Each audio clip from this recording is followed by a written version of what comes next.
वो ना मुझे अक्टूबर 2017 में किसी अक्टूबर की ही सुबह से मिली थी।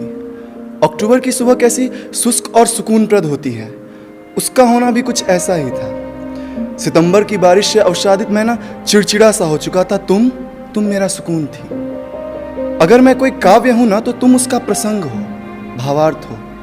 तुम बिन इन पंक्तियों का कोई अर्थ नहीं, ये केवल बेमेल छंद मात्र है। मैंने पिछली वैलेंटाइन को जब तुम्हारे जुल्फों को तंग देखा था ना, तभी समझ गया था कि इस अधकटे बाल के साथ साथ मेरी यादें भी कुतर दी गई हैं। तुम्हारे लंबे सीधे बालों से मुझे बेपनाह इश्क था। इश्क है मेरे लिए, है को था बनाना बहुत मुश्किल होता है।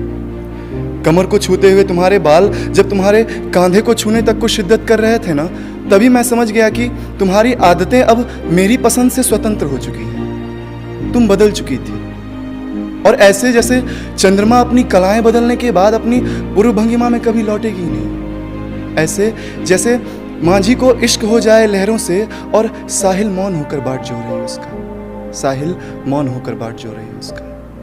ऐसे जैसे किसी कविता को बड़े जतन से लिखा गया हो और अंतिम छंद में उस कवि को उन पंक्तियों से अरुचि हो जाए। वास्तव में कुछ कविताएं अधूरी लिखी जाती हैं। कभी कभी हमें उसका अंत का पता नहीं होता, और अक्सर हम उसका अंत स्वीकारना नहीं चाहते। मुझे नहीं पता कि उस दिन मैं तुम्हें मना रहा था या तुमसे भीख मांग रहा था अपनी खुशियों की, पर जो भी था उस बात का प्रेम में होना निंदनीय है। तुम ऐसे मुझसे छूट रही थी जैसे सेमल की रुई अपने फल से कैसे अलग होती है। तुम्हारा गाहे गाहे बिखरना भी कुछ ऐसा ही था। तुम्हें अपने बाजुओं में समेटना इतना मुश्किल हो जाएगा मैंने कभी सोचा नहीं था।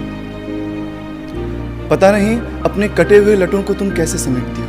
रूस्टर की उस आखिरी डेट के बाद मैंने उम्मीद ही खो दी कि तुमसे दोबारा मुलाकात होगी। 6 महीने बीत चुके थे, ना कोई कॉल ना कोई मैसेज। प्यार और यार दोनों को एक साथ खोने का दर्द आज तक मेरे जहन में कौंध रहा है। ये बस वही समझ सकते हैं जिन्होंने इसे झेला है। प्यार को खोना अगर तूफान सा था ना, तो यार को खोना उस पे वज्रपात ने तो सब कुछ एक बार में ही खत्म कर दिया, पर तूफान अभी लंबी चलने वाली थी। बहुत से ठोकर लगने बाकी थे। मुझे लगता है यादों को भुलाया जाने का कोई सही तरीका मुनासिब नहीं होता। हाँ, उसे भुलाया भले ही नहीं जा सकता है, पर उससे दूर जरूर भागा जा सकता है। मैंने भी वही किया, भाग गया पटना। पहले देवघर से मधुबनी और फिर मधुबनी से पटना, इन जगहों की त्रिकोणमिति नापते हुए भी उस बेजार इश्क ने मेरा पीछा नहीं छोड़ा। पटना में 10 दिन ही गुजारने के बाद साइन को पता चला कि कॉस भी पटना में ही शिफ्टेड थी पिछले 6 महीने से। वो भी साइन की लॉज से 500 मीटर की दूरी और 30 डिग्री के अवनमन कोण पर। मतलब भारत में इतने सारे शहर, उनमें इतना बड़ा पटना, और हम दोनों को 500 मीटर के दरमियान ही शिफ्ट होना था क्या? और अगर आपकी मैथ में कभी रुचि रही होगी तो पता होगा कि जहाँ साइन और कॉस हो वहाँ tan की वैल्यू निकल ही जाती है। हालांकि मेरी वाली बायो से थी, इसलिए मेरे tan का मान हमेशा अपरिभाषित रहा है। पटना में इस शर्त पर मुझसे मिला गया कि हम अच्छे दोस्त बने रहेंगे और मुझे भी अपनी लिमिट्स में रहनी है। देखिए, 2 लोगों का प्रेम में पड़ने के बाद सिर्फ दोस्त बने रहना उतना ही दुर्लभ है जितना दूध में दही डालने के बाद उस दूध का दही में ना जमना।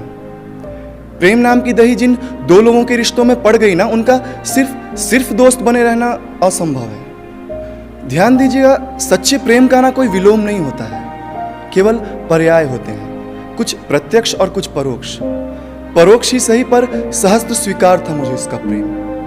इन साइनोनाइम और एंटोनाइम्स के बीच प्रेम की कोई विकल्प और कोई परिभाषा निहित नहीं होती। दिसंबर से मार्च तक हम सिर्फ 3 बार मिले थे। करीब 20-25 मिनट की वो मुलाकातें मेरे लिए जीवन भर का सुख थी। उस गंगा घाट पर सुकून की एक लहर बनकर आती थी वो, और मेरी सारी परेशानियों और वेदनाओं को ऐसे बहा ले जाती थी जैसे किसी पार्थिव शरीर की अस्थियां गंगा में मिलने के बाद कैसे मोक्ष को पाती है। उसका मुझसे मिलना उस सुख से कमतर भी नहीं था।